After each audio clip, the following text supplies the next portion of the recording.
Welcome home. Oh, good. Have a seat. I'll get you some tea. Thank you. Hello. Good to see you.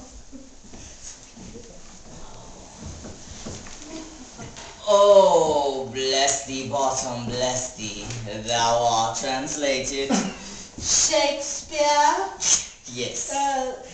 Midsummer Night's Dream? Very good. Poor Keats, have you been so uncomfortable? I have never appreciated comfort before.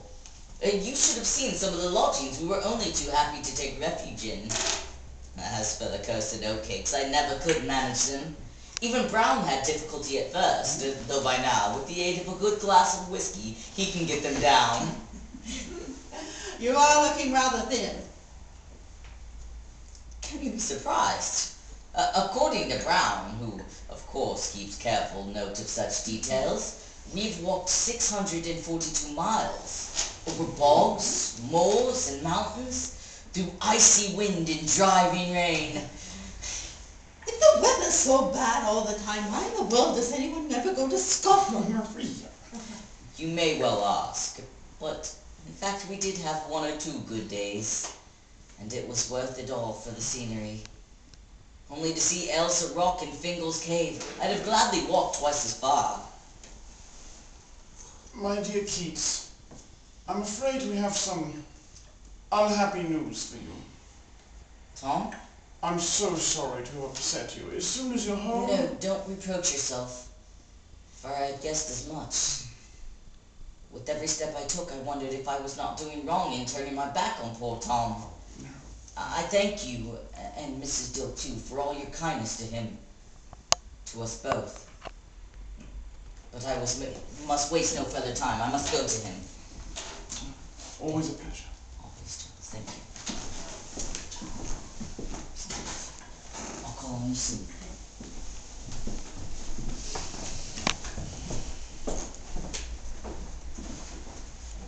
John. Tom. What? So, you've arrived. But you look tired. Tell me, how are you? Weren't you worried when they said that you were coming home? There's nothing really wrong. Nothing that a warm bed and a few good meals won't cure. The wind and the rain and hundreds of miles of bog trotting and mountaineering and wet clothes have given me a sore throat, toothache, and touch of fever, that's all.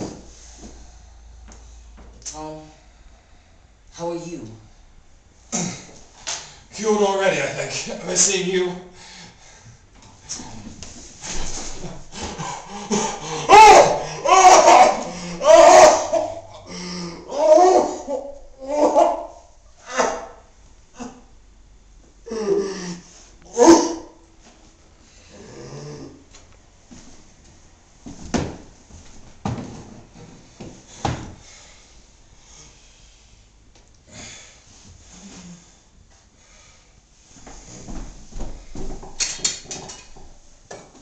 Tell me, John.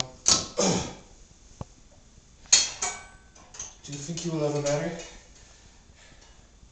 No, that I will not. Domesticity and the life of a poet just don't go together. I should like to be married myself. To have a sweet girl like our brother's Georgiana, to welcome me home and make me comfortable. She's a rare woman. It wouldn't be easy to find just such another. But even if I were so fortunate, I think I would renounce her. No, the roaring of the wind shall be my wife, and the stars through the window pane my children.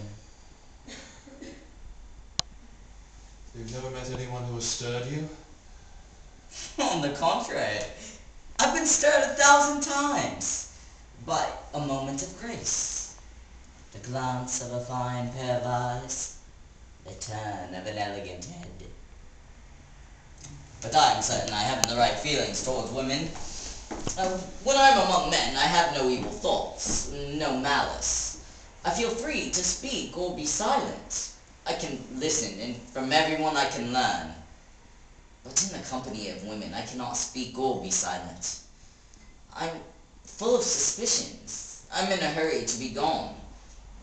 The generality of women appear to me as children, to whom I would rather give a sugar plum than my time. And you do them wrong.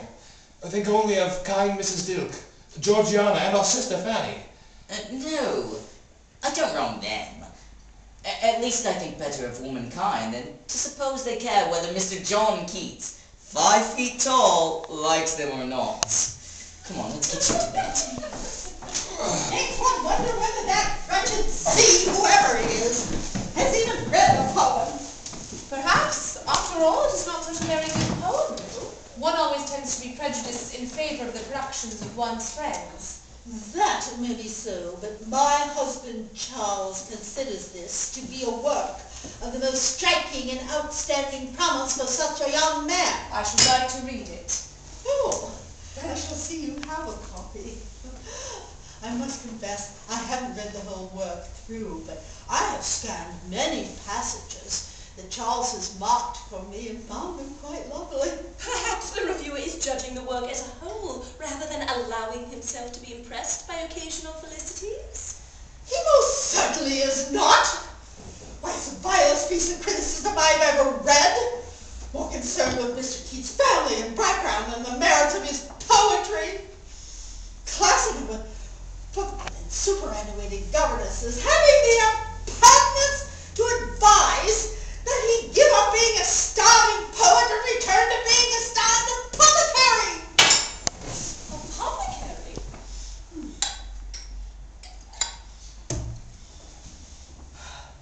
Did you say apothecary? Yes. After 4 years' apprenticeship with Mr. Hammond at Edmonton, Mr. Keats completed his training at Guy's Hospital, and although he's never practiced, is a licensed surgeon and apothecary. Glad to hear the young man has more stable profession behind him than poetry. Now let's go run to the garden here. Mrs. Brawne, you remember my friend, Mr. Joseph Seven? Why, of course, and how are you today, Mr. Seven? Very well, thank you.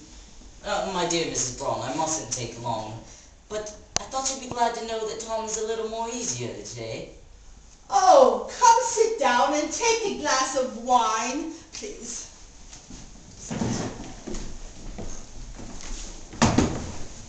I'm happy to see both of you and to know that Tom is feeling better. What news of Mr. Dilke? I was sorry to hear he was feeling poorly.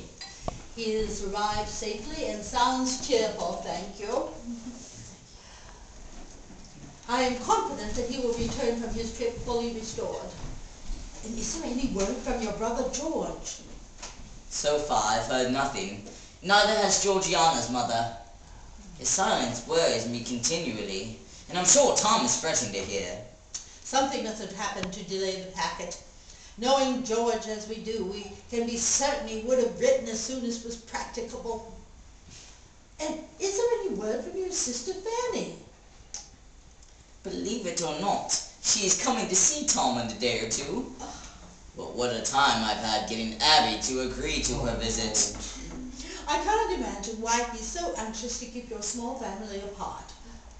Neither can I, especially at the moment when Tom so yearns for the sight of her.